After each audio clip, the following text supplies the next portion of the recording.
ಇಂದು ಮುಂಜಾನೆ hit and ರನ್ಗೆ ಇಬ್ಬರು ಯುವಕರು ಬಲಿಯಾಗಿರುವ ಘಟನೆ ದೊಡ್ಡಬಳ್ಳಾಪುರ ತಾಲೂಕಿನ ರಾಮಯ್ಯನಪಾಳ್ಯದ ಬಳಿ ನಡೆದಿದೆ.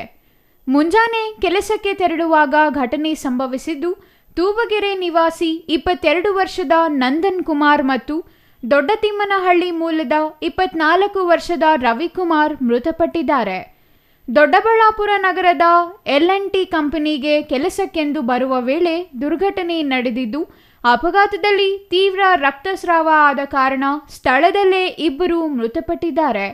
ಸ್ಥಳಕ್ಕೆ ದೊಡ್ಡಬಳ್ಳಾಪುರ ಗ್ರಾಮಾಂತರ ಠಾಣೆ ಪೊಲೀಸರು ಭೇಟಿ ನೀಡಿ ಪರಿಶೀಲನೆ ನಡೆಸಿದ್ದಾರೆ.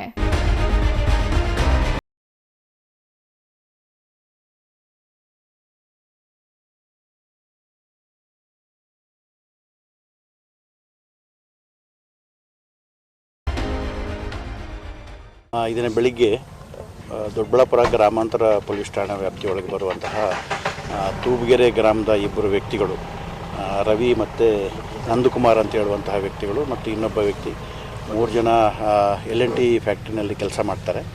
ಸುಮಾರು ಬೆಳಿಗ್ಗೆ 6 ಗಂಟೆಗೆ ಅವ್ರ ಮನೆಯಿಂದ ಹೊರಟು ಫ್ಯಾಕ್ಟ್ರಿಗೆ ಹೋಗುವಂಥ ಸಂದರ್ಭದಲ್ಲಿ ರಸ್ತೆ ಅಪಘಾತ ಆಗಿದೆ. ಮೇಲ್ನೋಟಕ್ಕೆ ಒಬ್ಬರು ಪೆಡೆಸ್ಟ್ರಿಯನ್ ಅಡ್ಡ ಬಂದ ಹಾಗೆ ಕಾಣ್ತಾ ಇದೆ. ಆದರೂ ಸಹ ನಾವು ಅದ್ರ ಬಗ್ಗೆ ಪ್ರಕರಣ ನೋಂದಾಯಿಸಿಕೊಂಡು ಬೇರೆ ಯಾವುದಾದ್ರೂ ವಾಹನಗಳ ಡಿಕ್ಕಿ ಆಗಿದೆ ಅಂತ ಹೇಳೋದ್ರ ಬಗ್ಗೆ ಪರಿಶೀಲನೆ ಮಾಡ್ತಾಯಿದ್ದೀವಿ. ಇದರಲ್ಲಿ ಇಬ್ಬರು ವ್ಯಕ್ತಿಗಳು ಮೃತಪಟ್ಟಿರ್ತಾರೆ. ಸೊ ಪ್ರಕರಣ ನೋಂದಾಯಿಸ್ಕೊಂಡು ತನಿಖೆ ಕೈಗೊಂಡಿದ್ದೀವಿ.